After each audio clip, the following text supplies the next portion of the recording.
Once upon a time, Arin, a young man in his early 20s, sits by a flickering candle.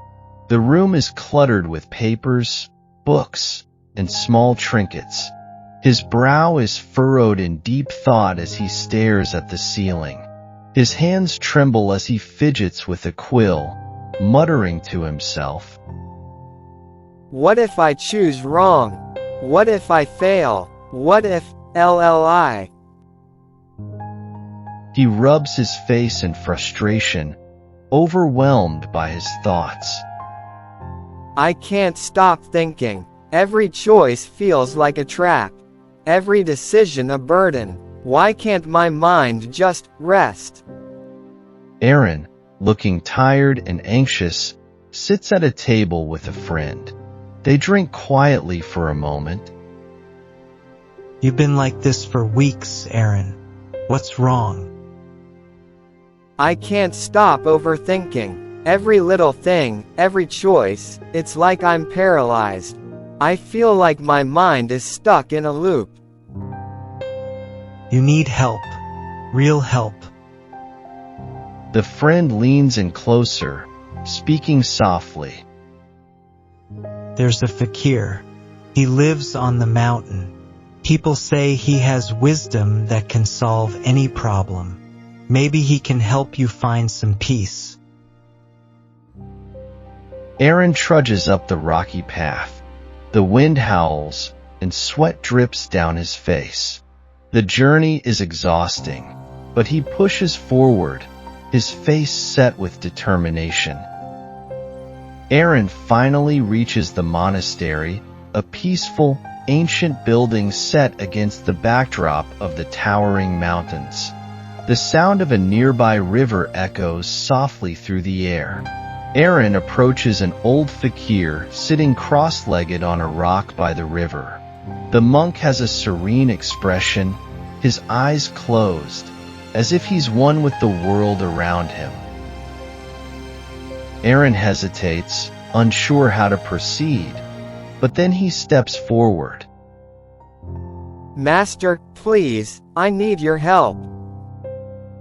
The fakir slowly opens his eyes, gazing at Arin with a calm, welcoming smile.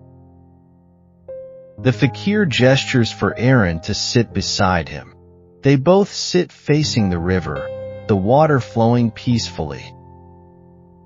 You've come far, young man. What troubles you? Arin takes a deep breath, trying to find the words. My mind, it's always racing. I think about every decision over and over again. I can't stop worrying. I overthink everything. It's exhausting, and I don't know how to make it stop. The fakir nods, listening patiently. After a beat, he gestures toward the flowing river. Look at the river, Arin. Do you see how it flows, without resistance? No matter the rocks or obstacles in its path, it moves forward, always continuing its journey. Arin watches the river, but his expression is still confused. What does that have to do with me? Your thoughts are like this river. If you try to control every drop of water, to hold it back or stop its flow, you will fail. And in your failure, you will only create more frustration for yourself. The fakir picks up a small pebble from the ground, holding it in his hand. Imagine this pebble is one of your thoughts. He offers the pebble to Arin, who takes it cautiously. Hold it tight. Squeeze it in your hand. Arin clenches the pebble tightly, his knuckles turning white. Now tell me, how does it feel? It's uncomfortable. My hand feels tense. Exactly. When you cling to your thoughts, your worries, they become heavier than they truly are. You exhaust yourself by holding on too tightly. The fakir points to the river again. Now, let it go. Arin hesitates, then slowly opens his hand, letting the pebble fall into the river with a soft splash. He watches it disappear beneath the water, carried away by the current. Do you see? The pebble is gone, and your hand is free. This is the way of the mind, Arin. Thoughts will come and go like the water in this river. If you hold on to them too tightly, they will weigh you down. But if you let them flow, without trying to control every single one, you will find peace. Arin stares at the river, the weight of the lesson sinking in. But how do I let go of the thoughts that haunt me? The ones that feel so important, so overwhelming? Letting go is not about forgetting, but about accepting.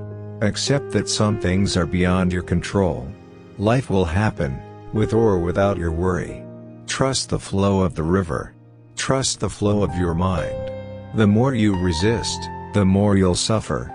But if you accept, you'll find the calm beneath the current. Arin walks down the mountain path, the golden light of the setting sun illuminating his face.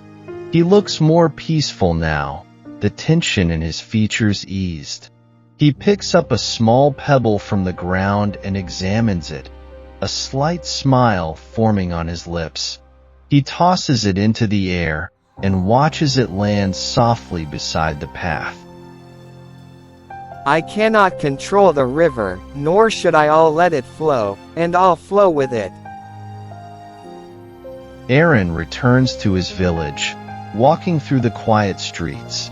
The sky above is filled with stars, and the sound of the river echoes softly in the distance. He passes by the tavern, where his friend stands outside, looking surprised to see him. Arin, you look different. What happened? Arin smiles, looking up at the stars. I learned to let go. The peaceful river by the monastery, where the fakir sits alone, gazing at the stars reflecting on the water. He smiles softly to himself, then closes his eyes in peaceful meditation, the river's gentle flow filling the air. Arin's journey from anxiety and overthinking to finding peace through the wisdom of the fakir and the metaphor of the flowing river.